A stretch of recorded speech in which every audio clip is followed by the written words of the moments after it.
All right, guys, thank you and welcome back to this channel, Standing in the Gap with Chad. I am Chad Morrison, and today I have the privilege of sitting down with our current Commonwealth attorney, Mr. Cumbow, Josh Cumbow, and he's running for re-election. And I'm really glad to get an opportunity to sit down with him and to get both sides of the story. Both candidates now will be on the channel for you guys to watch, listen to, and kind of make up your decision. If you like these, please share these with everyone, but especially Washington County citizens. We want Washington County to get out and vote, but we want them to be informed voters. Okay? Thank you, guys, and let's get to it. Mr. Cumbow, thank you for sitting down with me and taking time. I know you're really busy. Everything happens, nothing's set in stone, so Right. I really appreciate it. Well, thank you for inviting me. I appreciate you. I always start with these two questions. One, because it's just who I am as a Christian.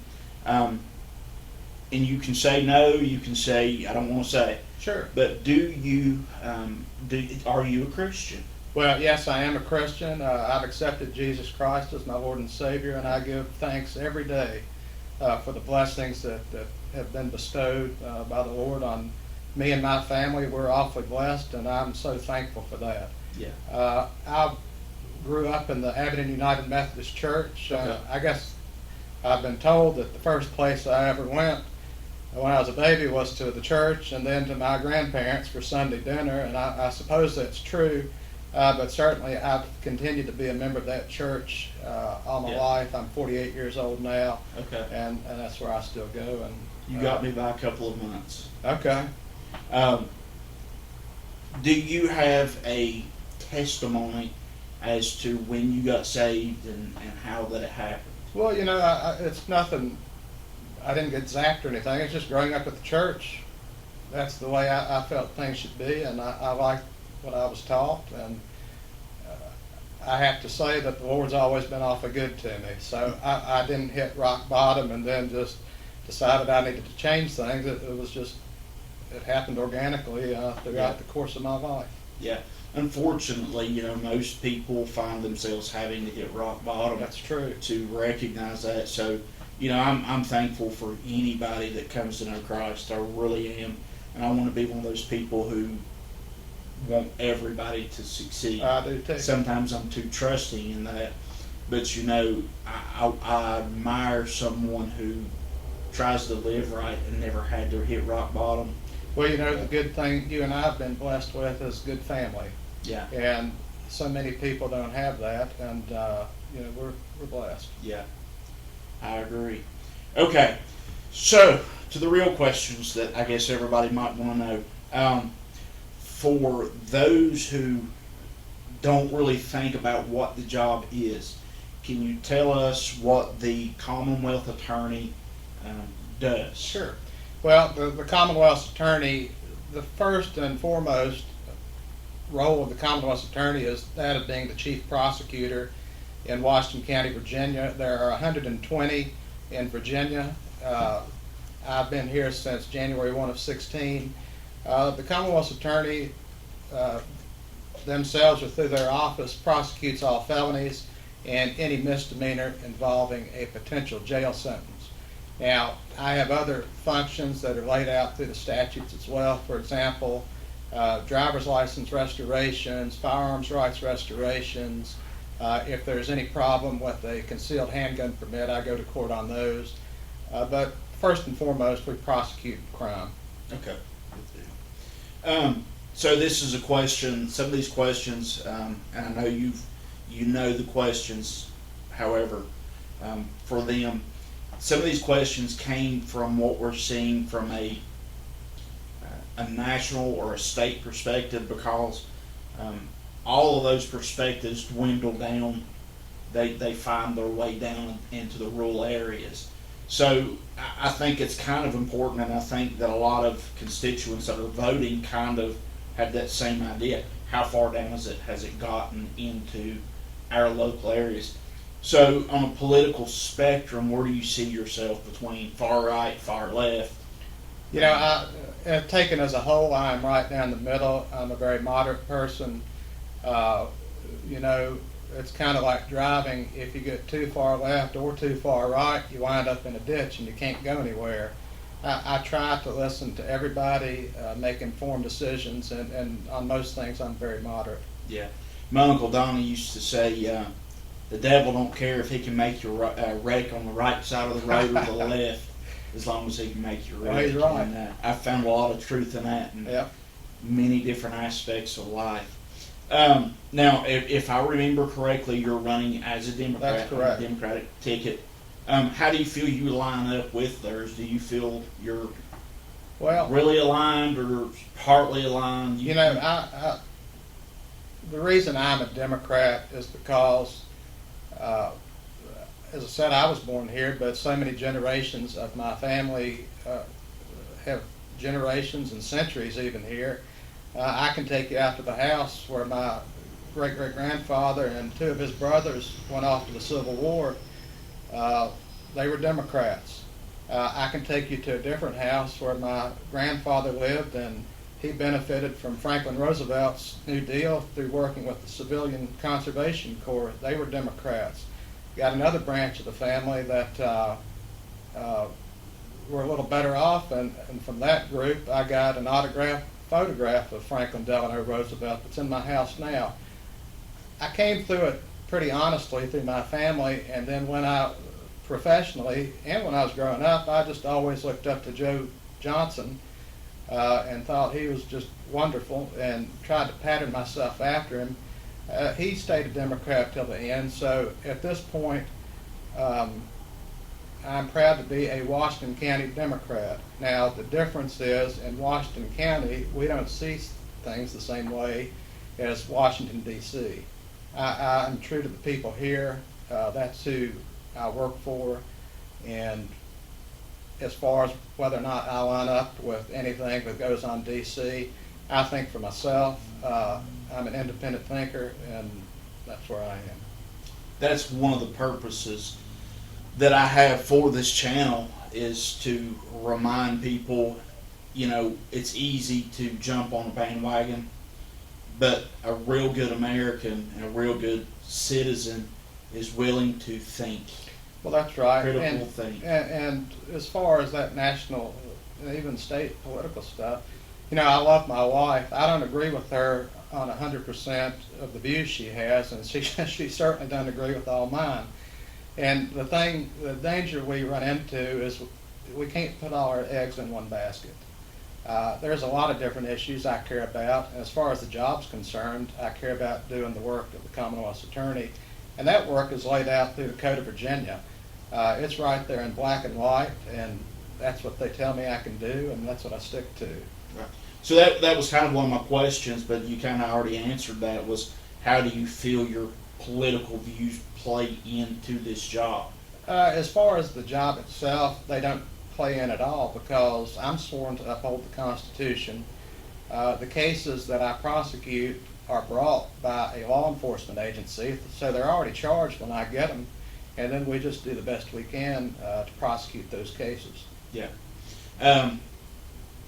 Looking at, and I know this is, how do I ask this? How do you see yourself as being a constitutionalist?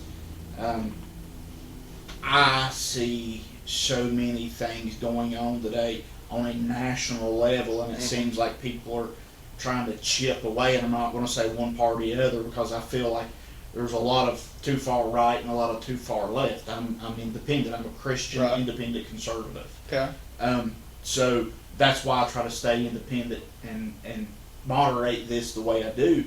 But you know, we see that the Constitution seems to be too old for a lot of people, but I still believe in the Constitution, and I believe it's the groundwork, just like the Bible sets the tone.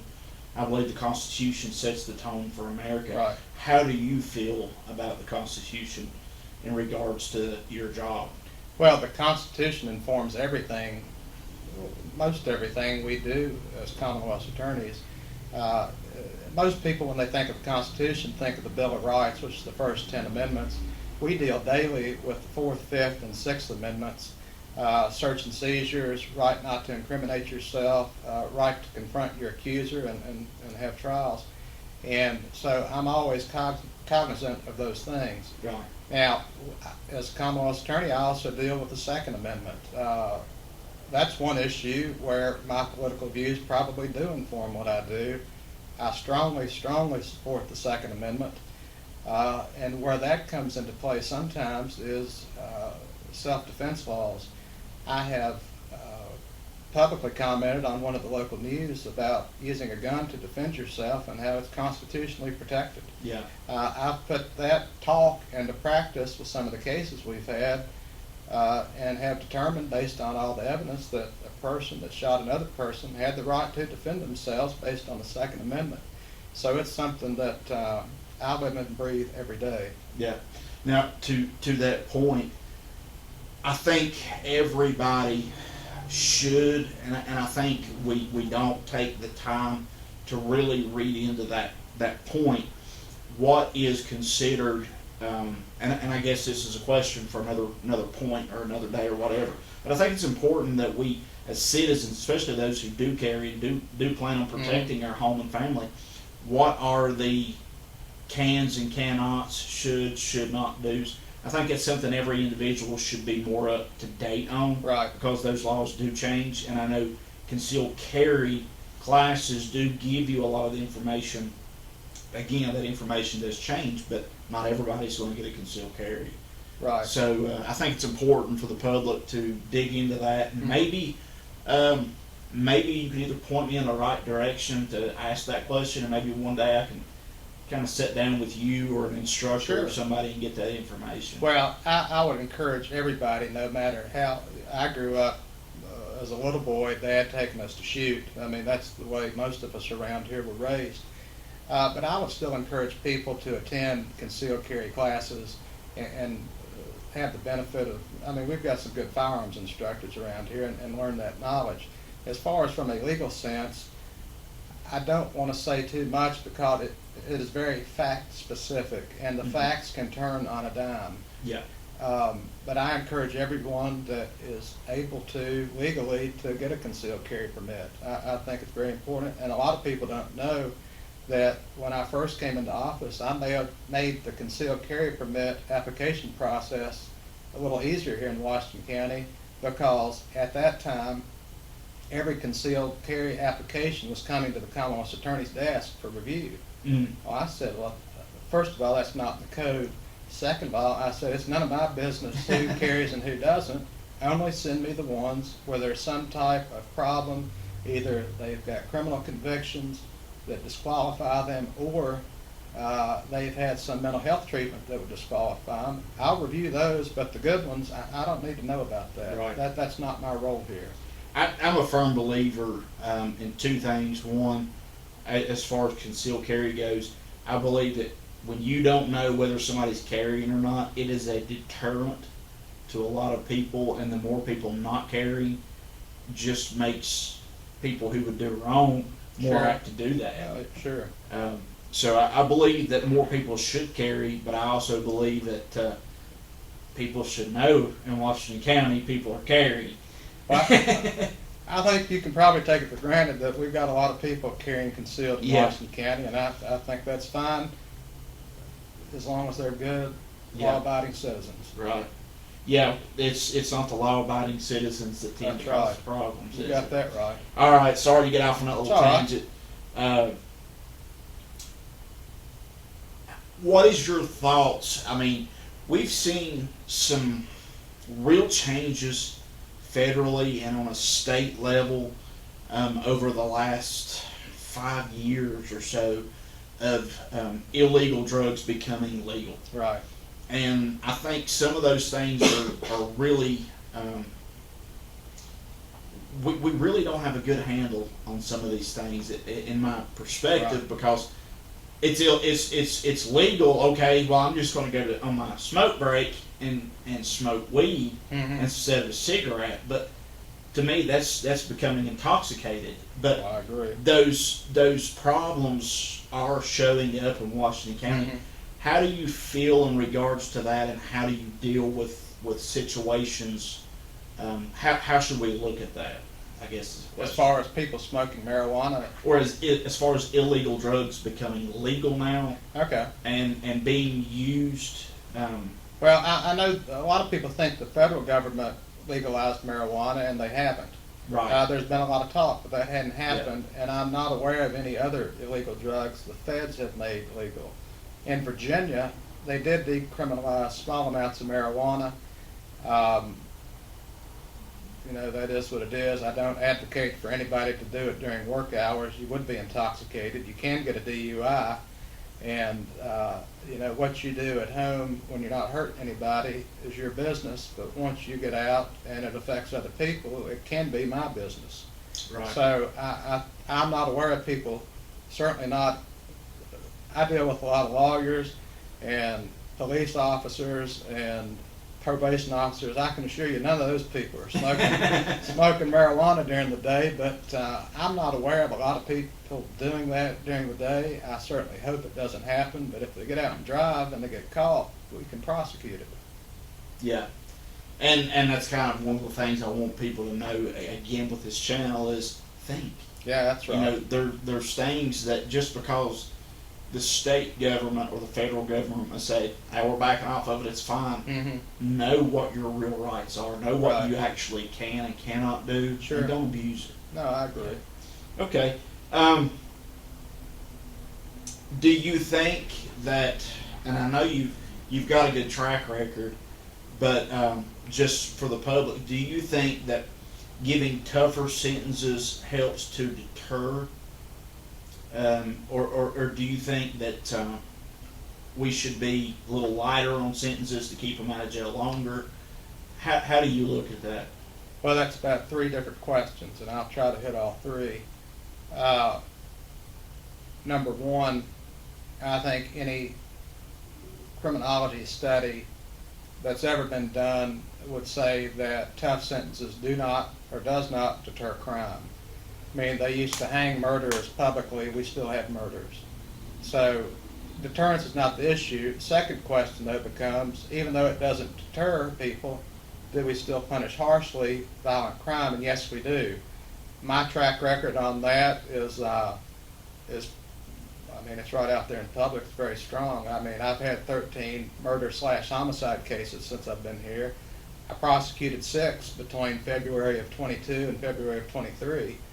All convictions, all big sentences, and you know, we take the violent crime very seriously, and that's where we get our big sentences. So does it deter it? No.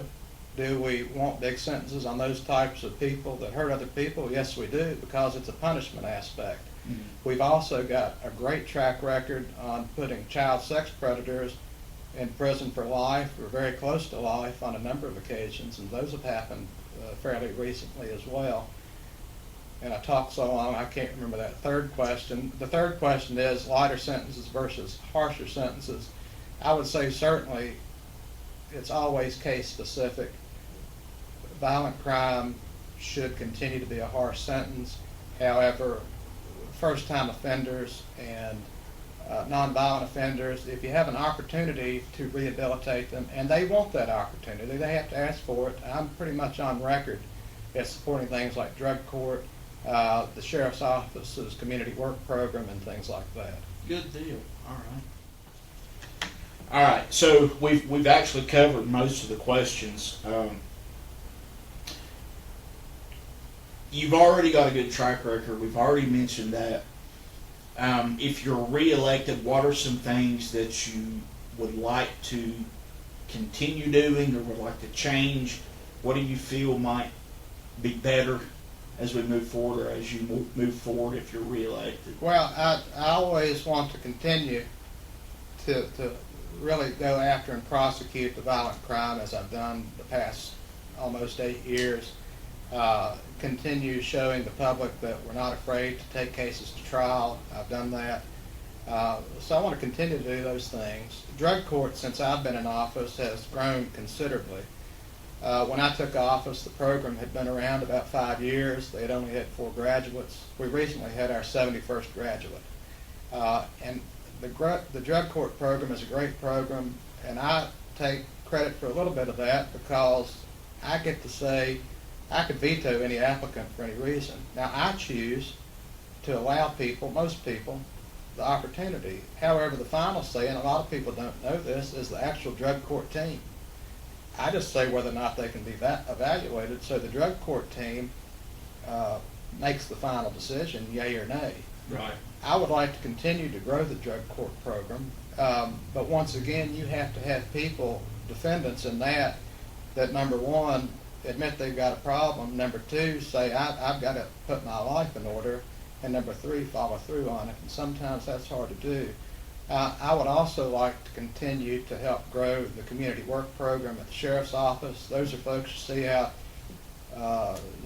doing work at community centers, picking up trash. That saves the taxpayers a lot of money. We need to continue to grow that program. It's a good program. And I guess those are the big areas. Well, you covered my next question already. Mm-hmm. So instead of going into that, I'm going to give you 4, 5, 6 minutes to kind of speak freely on what you want, topics or things I may have missed. Just kind of freelance what you want to say. Well, I do want to be reelected. I am asking for your vote. I'm very proud of the work I do. I'm not a perfect person, not perfect in this job. I do not bat 1,000, but I will put my record up against anybody. I'm proud of the work we do. I have a great team, and they all do fantastic work. We work great with the law enforcement community, so we want to continue that. I want to just stress this point. We get too wrapped up sometimes in national politics and state politics. These constitutional offices, there's 5 of them. Commonwealth's attorney is one of them. It's about who can best do the job for the people of Washington County. I have absolutely no other ambition than to continue in this role to serve the people. And I want to continue in that work. The thing about Commonwealth's attorney that is a little different than some of the others, basically the voter is hiring an attorney for the county. Yeah. So I tell people all the time, don't think of it as a vote. Just think that you're putting your hand in your pocket, your hard-earned money, and you're going to give your hard-earned money to hire one of 2 candidates. Yeah. It's your choice. And I hope you pick me. I'm proud of the work we've done, and we'll continue to do hard work for you. Early voting starts September 22nd at the the county government building. My understanding is you take in your voter registration card, you take in your driver's license, and you can vote. The last day to register, I think, is October 16th, and then regular voting is November 7th at your typical voting precinct. It's going to be here before we know it. Yes, and, it is. Anything I can do, and I always tell people when I talk to groups, and we're talking one-on-one, one of the main priorities I said I would do when I was Commonwealth's attorney was I would be accessible to people.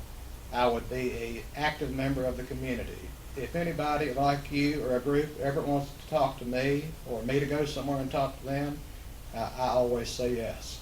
So look me up, and thank you for your help. All right, thank you. Hey, thank you. This thank is fun. you again for this. Absolutely. To his point, we take for granted, and if you've watched many of these videos, you've heard me say it, but I'm going to say it again. We, especially locally, need to pay attention to the people, not the party. What that person stands for is what we really should be doing. And these videos are based on that. We want you to think and make a valid and a decision based on what you feel these candidates meet to your standards. And that means getting to know them and getting online and finding out, what do they stand for, what's their track record, who are they, and make a good decision on who you're voting for. But most importantly, your vote counts. Even in these small elections, your voice matters. Again, I'm Chad Morrison. Thank you for joining me on this channel. If you like these videos, please like, subscribe, and share. Please turn on the notifications and ring that bell so that you know when the next video is getting out. And share these videos with neighbors, family, friends, so that they can be informed as well. Okay? Thank you guys. Till next time, God bless.